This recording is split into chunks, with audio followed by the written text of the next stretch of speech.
নিজের বাড়িতেই করুন মাশরুম চাষ। কম সময়ে অল্প খরচে বিকল্প রোজগারের পথ দেখাচ্ছে হুগলির মাশরুম চাষ। মাশরুম চাষ করতে বেশি জায়গা লাগে না। বাড়িতে অল্প পরিমাণ জায়গা থাকলেই সারা বছর করা যায় মাশরুম চাষ। হুগলির গোঘাট ২ নম্বর ব্লকের ব্যাঙ্গাই পঞ্চায়েতের চণ্ডীপুর গ্রামের তপন মণ্ডল এ চাষেই বিকল্প।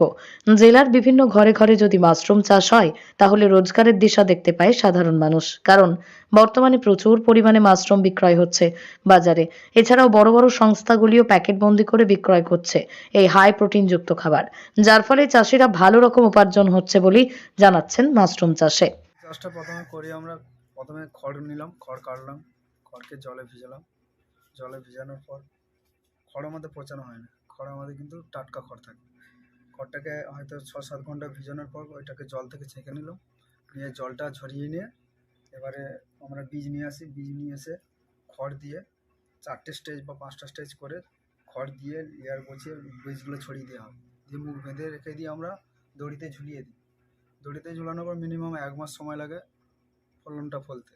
১ মাস পর আমরা ওইটাকে প্যাকেট করে বাজারে বিক্রি করি। আচ্ছা, কি ওটা কি বীজ থাকে দাদা? এটা এটা হচ্ছে কি ধানেরও হয়, গমেরও হয়। আচ্ছা, এবং যখন যেটা আসে সবথেকে ভালো হয় গমের বীজে। এটা একটা উল্লেখ্য, মাশরুম বর্তমান সময়ে অন্যতম একটি জনপ্রিয় খাদ্যবস্তু।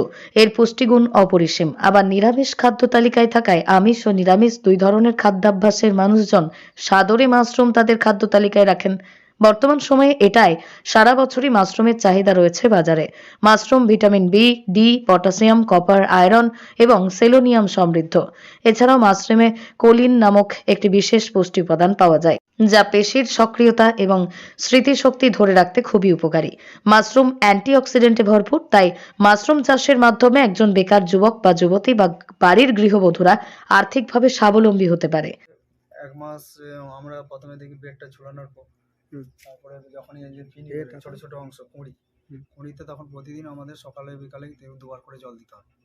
জল দেওয়ার পর ওইটা ২-১ দিন পরেই বড় হবে, সেটাকে ভেঙে প্যাকেটজাত করে বাজারে বিক্রি করা হয়। এটা কিভাবে কেমন লাভ পাচ্ছেন এই এটা করে? মোটামুটি বলতে বিশেষ কিছু না হলেও চলে যাবে, একটা ফ্যামিলি ভালোভাবে চলে যাবে। জীবিকা এখান থেকে রোজগার এখানে হচ্ছে? জীবিকা অর্জন করা যাবে, একজনের ফ্যামিলি ভালোভাবে চলে যাবে। এ বিষয়ে তপনবাবু মাশরুম জানিয়েছেন, প্রথমে খড়গুলোকে ছোট ছোট করে কেটে ৬-৭ ঘন্টা ভিজাতে হয়, তারপরে তুলে বীজ দিতে হয়। প্রত্যেকটা ৪টে থেকে ৫টা স্টেজ করে বীজগুলো ছড়িয়ে দেওয়া হয়। আস্তে আস্তে সেগুলো দড়িতে ঝুলিয়ে দেওয়া হয়। তারপরে ১ মাস বাদে এই ফলনটি হয়। মাশরুম বড় হয়ে যাওয়ার পর প্যাকেট বন্দি করে বাজারে বিক্রি করি, সেখান থেকে ভালো রকম রোজগার আসে। তিনি বলেন, এত পরিমাণ বিক্রয় হয় যে যোগান দেওয়ার সময় করে উঠতে পারে। হুগলির গোঘাট থেকে শুভজিৎ ঘোষের রিপোর্ট, লোকাল ১৮ বাংলা।